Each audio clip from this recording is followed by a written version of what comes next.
या कि वो मर चुकी है, तो उसने ईंट से क्या किया कि ईंट को अच्छी तरीके से पानी से धो दिया और पूरी ईंट को साफ करके फिर छत पर छुपा दिया। जी हाँ दोस्तों, राधे राधे, आदाब, सत श्री अकाल, नमस्कार। आप सब लोग कैसे हो? आई होप दोस्तों आप सब लोग बहुत अच्छे से होंगे। आप सब लोगों का मेरे यूट्यूब चैनल पे बहुत ज्यादा दिल की गहराई से हार्दिक अभिनंदन है।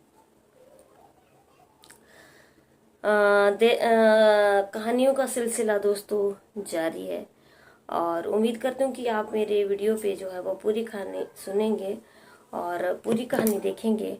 और दोस्तों बहुत सारा पसीना पड़ रहा है, गर्मी बहुत ज़्यादा है। मैंने पंखा ऑन ही कर रखा है क्योंकि पंखा ऑन करूंगी तो फिर आपको जो है वो आवाज़ नहीं आएगी। तो अगर आप लोगों ने मेरे चैनल को सब्सक्राइब नहीं किया दोस्तों, सब्सक्राइब कीजिए और चैनल को जो है वो सब्सक्राइब करके ऑल पे दबाइए ताकि आपके पास मेरे हर वीडियो की नोटिफिकेशन मिलती रहे। तो दोस्तों चलिए, आज की कहानी जो है बिहार से शुरू होती है। बिहार की राजधानी पटना की जो है वो आज की कहानी है, जिसमें पटना की गौरीचक एक थाना पड़ता है। वहाँ पे एक जगह चंडासी नाम का एक गांव है। एक बार फिर से बता देती हूँ कि बिहार की राजधानी पटना में जो है वो एक थाना पड़ता है जिसका नाम गौरीचक थाना है और वहाँ का गांव जो है वो चंडासी है। चंडासी गांव है वहाँ पे, जहाँ की ये जो है वो घटना घटित हुई है। वहाँ पे 2 साल पहले जो है वो पूजा की शादी होती है और पति का नाम नीरज कुमार है। अब क्या होता है कि उनका 9 महीने का भी एक बेटा है और 2 साल हो गए शादी को हुए। इन लोगों में इतना ज्यादा झगड़ा होता है कि जो 26 जुलाई 2024 की ये बात है, गुरुवार उस दिन था और इनमें इतना झगड़ा होता है कि पति जो है वो अपनी पत्नी को मार देता है, जान से मार देता है, ईंट को उठाता है और ईंट से उसका सिर कुचल देता है। और सिर कुचलने के बाद वहाँ पे खून ही खून बिखर जाता है। और जब उसके पिता आते हैं तो पिता जो है वो बचाव का कार्य करने लगते हैं, लेकिन नीरज जो है वो अपने पिता को भी घायल कर देता है और पिता भी वहीं पे उसके गिर जाते हैं। उनमें इतना ज़्यादा विवाद हो रहा होता है कि पत्नी को जो है वो एकदम ख़त्म कर देता है और वो बेचारी लहूलुहान होकर के वहीं पे गिर जाती है। और अब पूरी ईंट जो थी वो अब खून से सन गई थी, खून से सनी हुई थी। अब पति क्या करता है कि उस खून से सनी हुई ईंट को ले जाता है और अच्छे तरीके से धोता है, पानी से धोता है। और पानी से धोने के बाद जो है वो ईंट बिल्कुल साफ हो जाती है, खून का कोई भी निशान नहीं रहता है। और छत के ऊपर जो है वो उस ईंट को रख देता है। छत पर ईंट रखने के बाद क्या होता है कि वो आराम से आकर के नीचे सो जाता है। अब पुलिस में जो है वो ये इन्फॉर्म कर दिया जाता है कि उसकी जो है वो किसी ने हत्या कर दी गई है। अब जब पुलिस आती है वहाँ पे तो पुलिस जो है वो एफएसएल की टीम भी गठित करती है और डॉग स्क्वाड की टीम भी होती है। अभी उनकी पुलिस में की टीम में जो है वो एक डॉग होता है जिसका नाम हीरा होता है। हीरा जो है वो पटना पुलिस में 2 साल पहले से ही जुड़ा हुआ है पटना पुलिस से। अब पुलिस जो है अपने साथ डॉग को लेकर के आती है तो डॉग क्या करता है कि छत के ऊपर जाता है और सारी जगह सूंघता है और एकदम उस ईंट को निकाल लेता है जिस ईंट से जो है वो नीरज ने पूजा को कुचला था।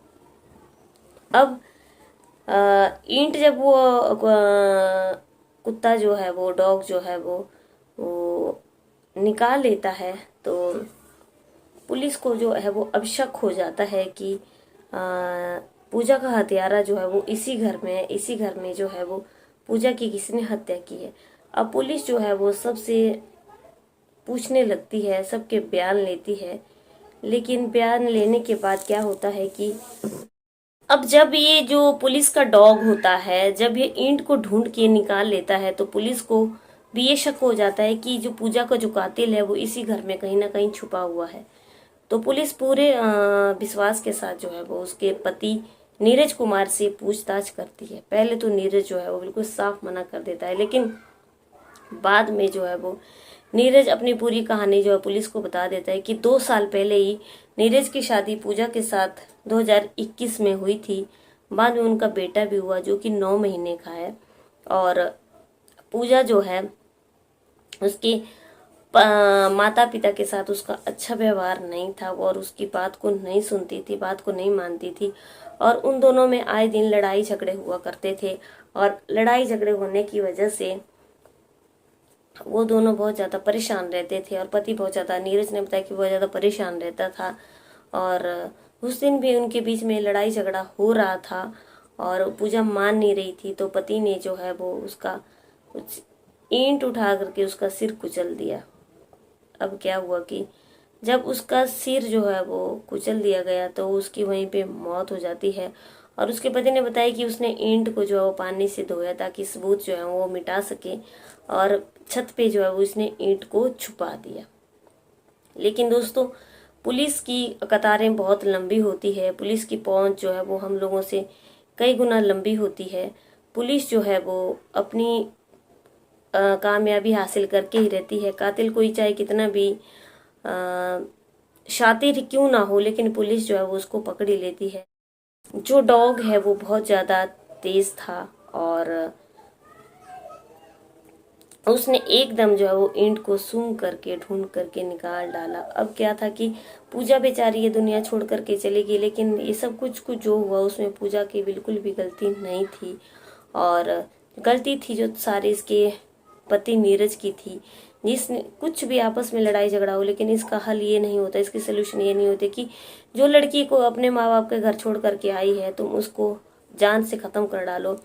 पुलिस होती है, हर चीज का सोल्यूशन होता है, मारना काटना ही सोल्यूशन नहीं होता है। अब जो बेचारा बच्चा 9 महीने का है वो तो बिल्कुल अनाथ हो गया, क्योंकि माँ को उसकी माँ को उसके पिता ने मार डाला। अब पिता का क्या भरोसा है कि वो बेटे के साथ जो है वो क्या करेगा।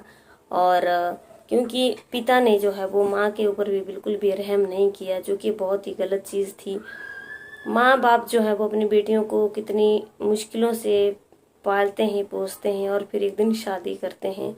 और शादी बड़ी धूमधाम से होनी चाहिए, दहेज भी देना चाहिए, वरना लड़के वाले फिर जीने नहीं देते हैं लड़कियों को। लेकिन फिर अगर लड़की के साथ ऐसा हो जाए तो इसमें लड़की की क्या गलती है दोस्तों। हमारे कानून को जो है वो ऐसे अपराधियों को कड़ी से कड़ी सजा देनी चाहिए। इसमें नीरज ने जो किया बहुत ही गलत किया, चाहे उसने गुस्से में भी ये कदम उठाए, लेकिन ये कदम जो था वो बहुत ही खौफनाक कदम था। अब बेटा जो है बेचारा बिना माँ के इस दुनिया में रहेगा, और जिनकी वो औलाद थी, जिनकी पूजा बेटी थी, उनकी बेटी भी इस दुनिया को छोड़ के चली गई। दोस्तों, मेरा ये कहानी सुनाने का उद्देश्य सिर्फ और सिर्फ आप लोगों को यही था कि आप सतर्क रहें, सचेत रहें, क्योंकि आज की दुनिया में किसी का भी कोई भरोसा नहीं है, कौन किसके साथ क्या करे। आज की दुनिया में जो है वो रिश्ते बहुत ज़्यादा कमज़ोर हो चुके हैं। और उम्मीद करती हूँ कि दोस्तों आप लोगों को मेरी कहानी बहुत अच्छी लगी है। अच्छी लगी आप लाइक शेयर कमेंट ज़रूर करना, और मेरे चैनल पर आए हो तो पहली बार चैनल को सब्सक्राइब करना। अगर हमसे कोई भूल हुई होगी तो अपनी बहन बेटी समझ करके हमको माफ़ करना। बता दूं कि मेरे यूट्यूब चैनल का नाम डेली न्यू क्राइम स्टोरी है, जहाँ पे क्राइम की कहानियाँ आपको लगा कोई भूल हुई होगी तो मैं आप लोगों से हाथ जोड़ करके माफ़ी मांगती हूँ। तो चलिए दोस्तों, कल की वीडियो में आप लोगों से फिर से मिलते हैं। तब तक के लिए जय हिंद, जय भारत।